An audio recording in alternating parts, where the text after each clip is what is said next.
Welcome back to chef mother's kitchen. ಇವತ್ತಿನ special ಏನಂದರೆ paper ಅವಲಕ್ಕಿಯಿಂದ ಒಂದು ಸ್ನ್ಯಾಕ್ಸ್ ಮಾಡೋದು ಹೇಗೆ ಅಂತ ನೋಡೋಣ.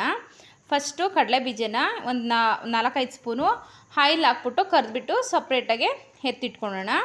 ತುಂಬ ಕರಿಯೋಕ್ಕೆ ಹೋಗಬೇಡಿ, ಕರೆಕ್ಟಾಗಿ ಹದವಾಗಿ ಕರೀರಿ, ಇಲ್ಲಾಂದರೆ ಸೀದಿರೋ ಸ್ಮೆಲ್ ಬಂದುಬಿಡುತ್ತೆ. ನೋಡಿ, ಈ ಹದ ಇದ್ದರೆ ಸಾಕಾಗುತ್ತೆ.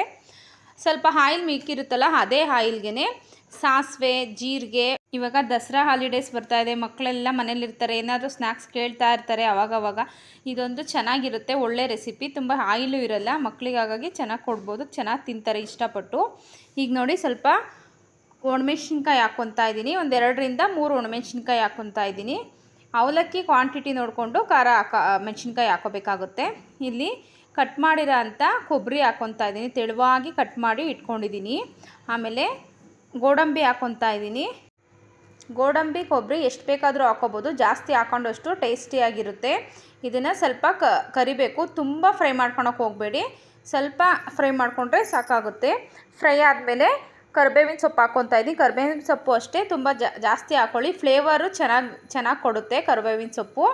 ಇದೆಲ್ಲ ಫ್ರೈ ಆದಮೇಲೆ ಸ್ವಲ್ಪ ಹುರಿಗಡಲೆ ಹಾಕ್ಕೋಬೇಕು. ಹುರಿಗಡಲೆನೂ ಅಷ್ಟೇ ಸ್ವಲ್ಪ ಜಾಸ್ತಿ ಹಾಕ್ಕೊಳ್ಳಿ, ಚೆನ್ನಾಗಿರುತ್ತೆ. ಹುರಿಗಡಲೆ ಆದಮೇಲೆ ಸ್ವಲ್ಪ ಅರಿಶಿನ ಹಾಕ್ಕೋಬೇಕಾಗುತ್ತೆ. ಅದು ಸ್ವಲ್ಪ ಫ್ರೈ ಆದಮೇಲೆ ಅರಿಶಿನ ಹಾಕ್ಕೋಬೇಕು.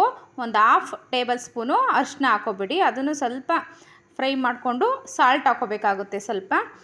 ಸ್ವಲ್ಪ ಸಾಲ್ಟ್ ಹಾಕ್ಕೊಂಡು ಅದನ್ನು ಸ್ವಲ್ಪ ಫ್ರೈ ಮಾಡಿ ಖಾರದ ಪುಡಿ ಹಾಕ್ಕೊತಿದ್ದೀನಿ. ಸ್ವಲ್ಪ ಒಂದು 1/2 ಸ್ಪೂನ್ ಖಾರದ ಪುಡಿ ಹಾಕ್ಕೊತಾ ಇದ್ದೀನಿ. ಒಣಮೆಣ್ಸಿನ್ಕಾಯಿ ಹಾಕಿದ್ದೀನಿ, ಖಾರದ ಪುಡಿನೂ ಹಾಕ್ಕೊತಾ ಇದ್ದೀನಿ. ಖಾರದ ಪುಡಿ ಹಾಕಿದ್ರೆ ಸ್ವಲ್ಪ ಟೇಸ್ಟ್ ಬರುತ್ತೆ, ಹಾಗಾಗಿ ನಾನು ಖಾರದ ಪುಡಿ ಯೂಸ್ ಮಾಡ್ತಾಯಿದ್ದೀನಿ.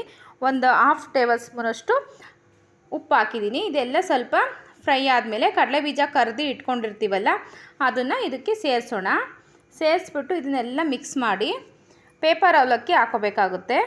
ಪೇಪರ್ ಅವಲಕ್ಕಿ ಹಾಕ್ಕೊಂಡು ಚೆನ್ನಾಗಿ ಸ್ವಲ್ಪ ಬಿಸಿ ಮಾಡಬೇಕು, ಉರಿಬೇಕು. ಮೆತ್ತಗಿದ್ರೆ ಅದು ಚೆನ್ನಾಗಿ ಗರಂ ಅನ್ನಬೇಕಲ್ಲ, ಹಾಗಾಗಿ ಚೆನ್ನಾಗಿ ಫ್ರೈ ಮಾಡಬೇಕಾಗುತ್ತೆ. ಸ್ಲಿಮ್ಮಾಗಿ ಇಟ್ಕೊಂಡು ಫ್ರೈ ಮಾಡ್ಕೊಳ್ಳಿ, ನೀಟಾಗಿ ಮಿಕ್ಸ್ ಮಾಡ್ಕೊಳ್ಳೋಣ. ಇದು ಹೆಲ್ತಿ ಸ್ನ್ಯಾಕ್ಸ್ ಆಗಿರೋದ್ರಿಂದ ಮಕ್ಕಳಿಗೆ ಸ್ಕೂಲ್ ಬಾಕ್ಸಿಗೂ ಕಟ್ಕೊಳಿಸ್ಬೋದು. ತುಂಬ ಎಣ್ಣೆ ಯೂಸ್ ಮಾಡಲ್ಲ, ಏನೂ ಇಲ್ಲ, ತುಂಬ ಟೇಸ್ಟಿಯಾಗೂ ಇರುತ್ತೆ, ಮಕ್ಕಳಿಗೂ ತುಂಬ ಇಷ್ಟ ಆಗುತ್ತೆ. ಎಲ್ರಿಗೂ, ಮಕ್ಕಳಿಗೆ ಅಂತಲ್ಲ ದೊಡ್ಡವ್ರಿಗೆ ಎಲ್ರಿಗೂ ಇಷ್ಟ ಆಗುತ್ತೆ.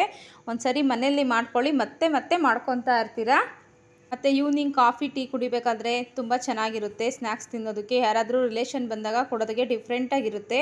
ಡ್ರೈ ಫ್ರೂಟ್ಸ್ ಎಲ್ಲ ಯಥೇಚ್ಛವಾಗಿ ಹಾಕ್ಕೊಳ್ಳಿ, ತುಂಬ ಚೆನ್ನಾಗಿರುತ್ತೆ. ನೋಡಿ, ಇವಾಗ ನೀಟಾಗಿ ಮಿಕ್ಸ್ ಮಾಡ್ಕೊಂಡಿದ್ದೀನಿ, ಎಷ್ಟು ಕಲರ್ಫುಲ್ಲಾಗಿ ಬಂದಿದೆ ಅಂತ. ಈಗ ಇದನ್ನು ಒಂದು ಬೌಲ್ಗೆ ಸರ್ವ್ ಮಾಡ್ಕೊಳ್ಳೋಣ. ತುಂಬ ಗರಿಯಾಗಿ ಇರುತ್ತೆ, ತಿನ್ನೋಕ್ಕೆ ಕುರುಮ್ ಅಂತ ತುಂಬ ಚೆನ್ನಾಗಿರುತ್ತೆ, ಮಕ್ಕಳಿಗೂ ಇಷ್ಟ ಆಗುತ್ತೆ. ಈ ರೆಸಿಪಿ ನಿಮಗೆ ಇಷ್ಟ ಆಗಿದೆ ಅಂದ್ಕೊಳ್ತೀನಿ. ಮನೆಯಲ್ಲಿ ಒಂದು ಸರಿ ಟ್ರೈ ಮಾಡಿ.